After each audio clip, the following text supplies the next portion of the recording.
shit, like just having to be able to like being able to like scale and dictate and like estimate distance, you know, is important, especially when it comes to, when it's signage and stuff. Like I have to know what's going to look good 20 feet in the air. Wow.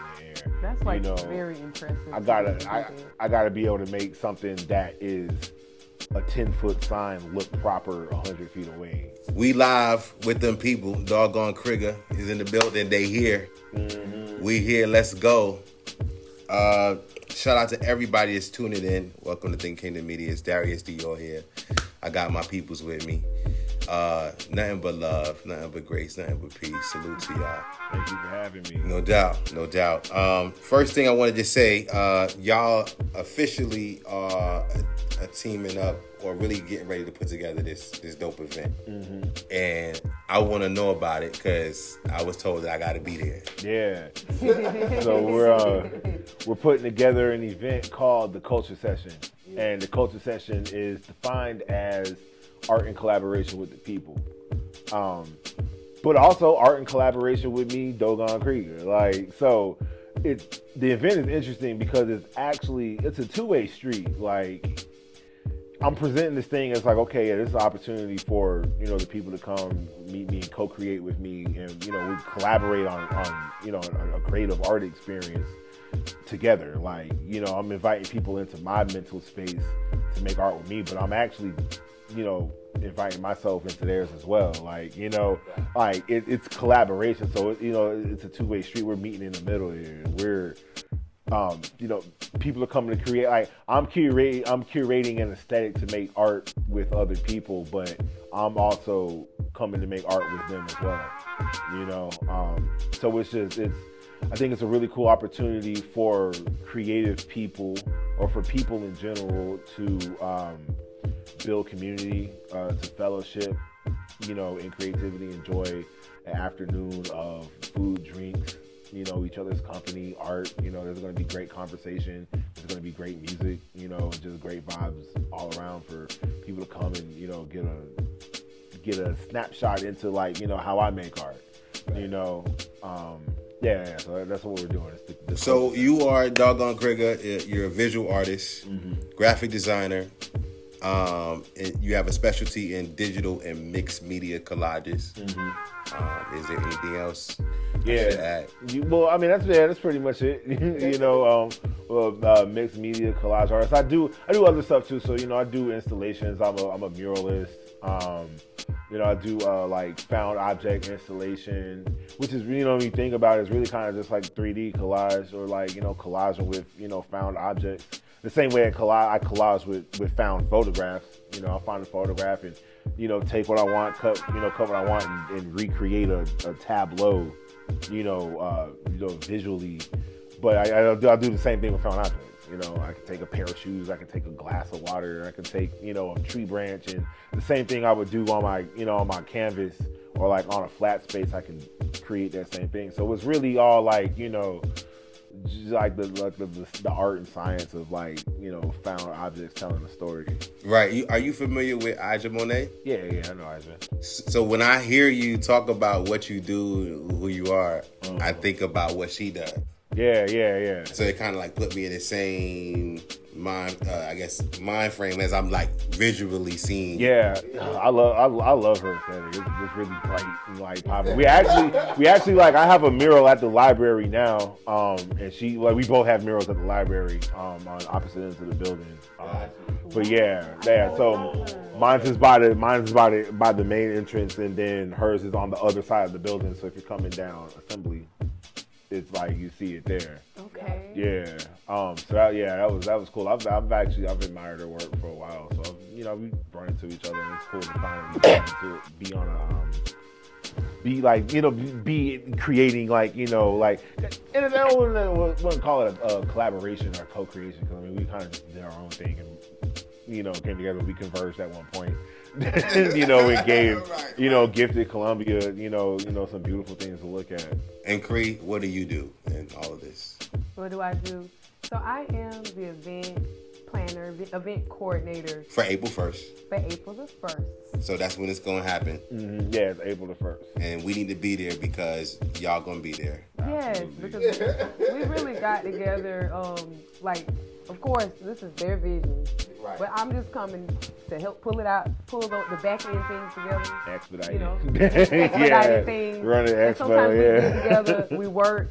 It was like we in person, and the ideas and everything is just flowing. So, yeah. Right.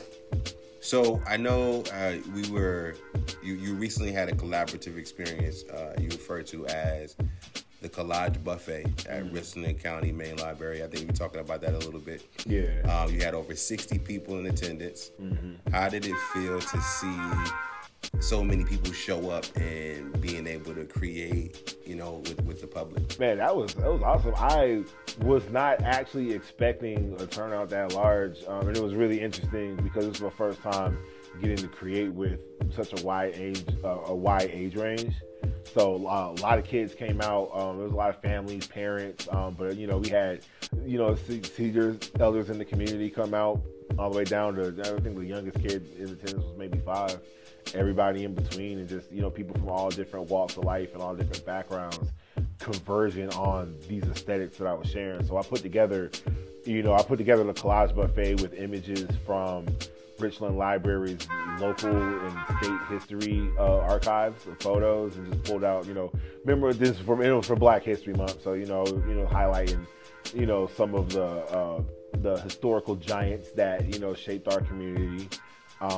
And people were able to come out, and it's a kind of a free-for-all of images that I'll curate and cut out, and people can come and just build collages. So it was kids running up to me, I'm gonna make another one. They'll run off and go grab a bunch of pieces and make fire too. Right. Make fire, and then come back to me and be like, this is what I made. I'm just like, yo, you're like, and not even on something like, oh, I'm just gassing you up because you're a kid. I was really looking at this like, oh, you understand like the theory of collage, or you understand you get the humor and the joke in the way we compose our pieces, and just create like a clever moment on paper. And I was watching just children do this, and this shit was amazing. Right. That was amazing. I was like, man, I love this.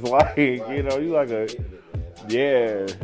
I did because I know Surrealism is a style, and I wanted to ask you about art and just how you got into it and what it means.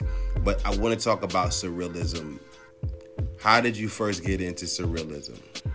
So, and just explain what that is, because this is things that I've read about you, so I want to understand it. Yeah. So if you look at my art, it's something that people a lot of times they'll look at my art and want to define my aesthetic as Afrofuturism, because you see Black people and you see you see space, you see elements that remind people of the future.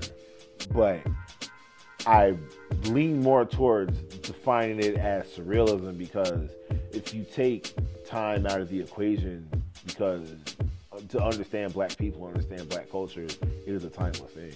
It's just always is. So it's it exists in all points of time. So if you separate, if it's ever present, you just take time out of the equation, and it's just this ever present thing of you see depictions of the people who came before us in situations that we would picture ourselves in hundreds, thousands, tens of thousands of years into the future, maybe, or just outside of time altogether. Yeah. I use a lot of cosmic or universal elements and aesthetics in my work, but if you think about it, what actually makes that futuristic? Because the planets are older than we are.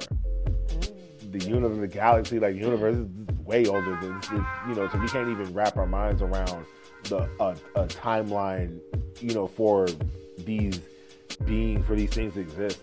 People have been following the stars and understanding the stars and tracking the movements of the planet since before time immemorial.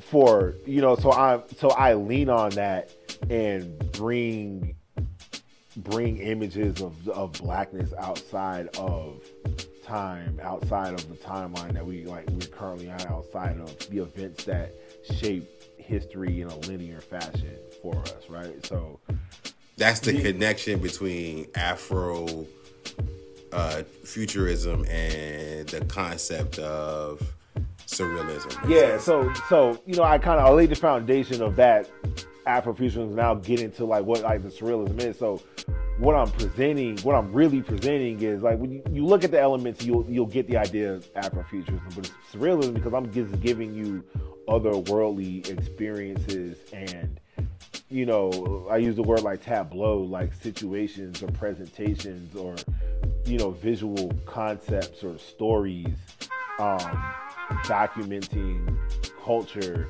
in a way that taps into like the subconscious parts of our imagination, the unconscious parts of our imaginations, the ways that we see ourselves when physics, when time, when when physics and time no longer play a factor. What do we look like in a dream space? What do you look like when you close your eyes? What do you look like when you no longer are limited by the physical, by the material? That's what I'm capturing, and that's what makes it surreal. Right. Because it's just like it's real, but it's like beyond realness. It's realness in it's realness. It's but surreal. It's surreal. It's beyond real. It's hyperdimensionality. Like this is like what do you look like in a dimension that exists 10 octaves beyond where we're currently sharing meat space. Man, if you go down Kree's timeline, like now I get like this makes sense, right? Yeah. You know what I'm saying? Like you being with them in this space makes sense. Now that I like put it together. Connect those dots for me. Because you got a good. When I look at just how you create your content and just the body movements, just the Afro-centric things that you have when you create on your timeline, on your Instagram. You talking about the Vibing with Kree? The Vibing with Kree. And the Kree Wisdom one? Right. Oh, and okay. the Kree Wisdom one. Yeah, that one too. Yeah. Okay. Yeah. Wow. That makes sense. Man. Yeah, so it's like that. Like there's an unspoken frequency that we're both tapped into because what we do very different things, right? You know what I'm saying? Like we do like I'm doing visual art, like like we do two different things, and it's not like you from the outside looking in, you wouldn't necessarily just be like, okay, these two people, like connect like that. But it's the way, it's our theory. And the way we approach what we do creatively, right? That syncs up. You know what I'm saying? It's just like we're serving the same community. They talking to you, Kree. They talking. You know what I'm saying? Like that, and that's how it. That's how it comes. That's how it comes together. So, with all of that said, like it only makes sense for us to be able to like put our heads together and create an event for people to just invite more people into that space. And like I said before, like when you invite people into that space and give them the resources to create alongside us, that creates unity, that creates community. Like we're gonna create moments where people may make lifelong friends. In fact, like looking back at what I did at the library, at the end of the event, it was me and it was a whole table of black femmes, and it was one like newly single mother who was like, I don't even have time to engage in life anymore because I have like a 5-year-old that requires my attention all the time. But like we created a setting where she was able to just be at peace with her child, and all of us there in a safe environment and make art and connect and meet people who literally just like turn around, like open doors for her, like later on. These are people who we created a nexus that is going to impact all of these different people for years to come. She made impact there. I made friends with another artist who is gonna hopefully open me up to a whole new market that I've been trying to get into. It's almost like a circle. Yeah, and it literally was. It literally is like a circle. It was because it was a big round table. Nobody was the head, and we all sat there and we shared art supplies, we shared collage pieces, we made stuff for each other, we made stuff with each other, and we told stories, and we just like got to take our hair down for a moment and just be. And then we went and broke bread and went and had food, and it was a beautiful moment. And it was just like, this is what the work is about, it's not it was interesting getting the turnout that we got, but it wasn't until that turnout was whittled down to like the last maybe 7-8 people that the true impact really like, you know, revealed itself. Mm-hmm. You know, like this, I facilitated a moment, or the library helped me facilitate a moment that is gonna change like 7 lives. So I want to keep doing that. You know what I'm saying? Because you know what I'm saying, I want to keep doing that. So that's why I'm bringing, you know, the culture session. We are creating code. We are involved. We are engaging in our own culture. We are reestablishing a new culture of community and togetherness and openness and, you know, like oneness amongst Black people with all these different backgrounds and walks of lives to, you know, to just find each other. You know, and like I checked out the exhibit, the Antique Blacks, the Root Workers, tear at Richland Library main branch. But then I also saw some content of you at Soda City.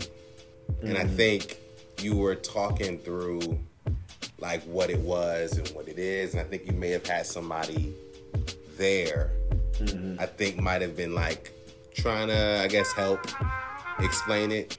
Did you ever, and I love the exhibit, did you ever feel like for a moment they don't get it? Right? Like, and me trying to explain this isn't going to really work. I kind of got that feeling. There's, I know that there's a mystery like everything I won't say what was the why? It's not that everything I do is necessarily shrouded in mystery, because it's actually very transparent. So like you brought up the Antique Blacks. It was a tarot deck that I designed, and it's not so much as mystery. It is mysteries in the sense there are things that I'm talking about that I'm presenting to people that like the average person just wouldn't know, because we're getting into like deep rooted like spiritual systems, you know, that we've carried with ourselves since, you know, for thousands of years, you know, up to now and into the future. But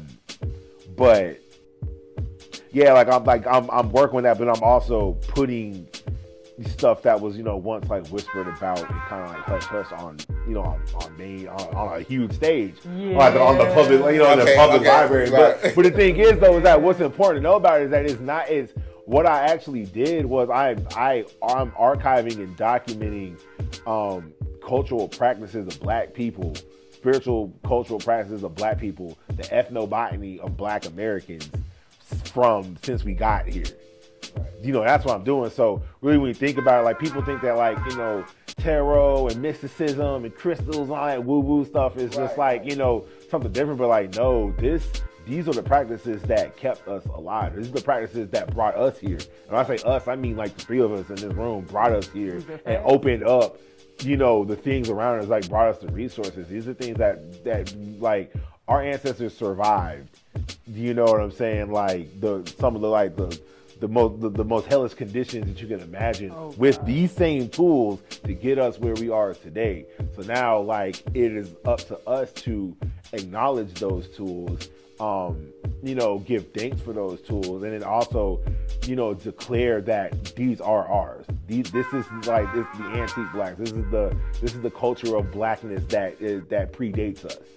You know, and we're gonna claim that and put our name on it, put our face on it, and be like, no, we're not gonna be erased. We're not gonna have our culture, you know, taken and shaken up and remixed and, you know, stripped of its essence. Like, you know, so it puts Black people back in the, you know, the authority. Well, not that we were ever out of it, but it goes to add to the credence in the history that we are the authors of our destiny and our liberation and our healing, you know, and our abundance and our manifestation, like all of that, our protection, all of that. Like, this is the work that got us where we are. And we get to own that, right? And be that. And that's why I'm like, when you get in spaces where there's literally no, it's almost like, even when I was watching you in Soda City, I was like, they don't get it. Mm-hmm. It goes over a lot of people's heads, but see, that's the thing too. It's like, you know, I'm always gonna use my platform use my platform to emit a frequency that the right ears are going to always pick up on. You know what I'm saying? So like, whether I have 60 people or 600 people or 6,000 or 6 people in the room, it doesn't matter. Like, I'm going to just do a thing and emit a signal, and the right people at the right time are going to flock to it. And we get there and magic happens, lives change, and that's really it. So like, I'll use these aesthetics, I'll use the words, I'll use the vibe, I'll use that to really just to do the medicine, because root working is the first medicine. It's literally like the plants from the earth that we use to heal ourselves. So I'm literally going to use that thing to continue that healing. Like, we have, collectively as a people, like we have a lot of trauma to heal from. We have a lot of stuff to, unpack and recenter. And, that's why the aesthetic that I took was so important, that, the art that I make, like it could very well have been anybody, but I specifically choose black people and like black figure models and like black bodies and black concepts and stuff to remind us, like, no, what we do, like who we are is beautiful, who we are is timeless, who we are is is valuable, is invaluable, honestly, truly. But these things are art. Like, what we create, what we do as people is art. What's the phrase? They say that it's ghetto until it's like profitable, or what I'm saying. The ideas where it's like like your hoops, right? Yeah, your hoops. Oh, that's so ghetto. All those poor black girls are wearing it. The long nails, the gold dripping. Because Becky decided to wear it, So it's like we don't have to wait to be accepted by society at large to validate what we do, because we are the creators of it. We create culture. There would be no culture without black people. You know what I'm saying? So like, the shit we was doing in the 90s is vogue and acceptable, and is chic now. Like, we was doing it we've been this. We've been wearing we've been dressing the way we did. We've been adorning our bodies the way we were adorning it. We were called ghetto. We were called unprofessional. We were told we couldn't have our hair a certain way. We couldn't have it colored a certain way. We couldn't have it braided or dreaded a certain way. Like, they told us that to try to strip us of our essence. Our culture is our essence. So everything that I choose, like, I intentionally choose the elements that I choose and the people I choose to be like, nah, we are high art. We are the standards of beauty, just like they try to say like the Mona Lisa is the standard of beauty, or like the European masters are the standard of like art. Like, what I'm saying? It's just like, bro, it always starts with us, and I'm not gonna shy away from it. I'm not gonna shy away from the club. I'm not gonna shy away from the trap. I'm not gonna shy away from the hood. Like, I'm not gonna shy away from like the things that like uniquely make us, that we season to curate. We've created culture out of creativity and out of necessity. Out of the resources we can manage and out of the lack of resources, and it's like, look at all this flavor, we constantly turning nothing into something. And I think there's a healthy fear that we've developed. I was talking to my partner about this. I was like, bro, when I call you and you miss my call, your voicemail sounds like somebody that works on the slave plantation. Like, you really sound like, oh God, you've reached, Kevin Samuels. I am not like, bro, like, why do we have to do that, right? Yeah. Like, why? I think we should not do that. We don't have to code switch anymore. It's like, but at a certain point, code switching was necessary for our survival. But it was necessary for our survival. But I think as a people, because we control our own cultural narratives, so it's up to us to decide that we don't have to do that anymore, because the way we speak is act like the language we use. AAVE, African American Vernacular English, the way we are talking now, right. The way you talk when it's when you're only amongst your people, the language that we speak, the vernacular we speak, with this tongue is actually a more efficient way of speaking the English language. We Right. take everything, we All take them things words, and make they it cut all better. the words out, Yeah, right. like, you know, we take things and make them better. We take things and like and streamline it because like we were as a people, as black people on this planet, we were speaking before English existed. You know, like, you know what I'm saying? Like we develop like, you know, ancestral like, you know, pathways in speech and understanding using sound to communicate, like sound that we generate with our bodies to communicate ideas. And we have We've been doing we that. have a knowing even without speaking. Yeah. We can be in any room and something crazy happen, and we all have looks on our face, and Negro we telepathy. all know what it means. We're Yeah. like, you know what I'm saying? Like that meme on Facebook. Get your. What's Yeah, the- but it's just a long string of letters, and it's just like we all speak the same language, so we know exactly what that know string of Right, words you know means. what that means. Yeah, and it's unique. That's us, but that's we like our default is harmony.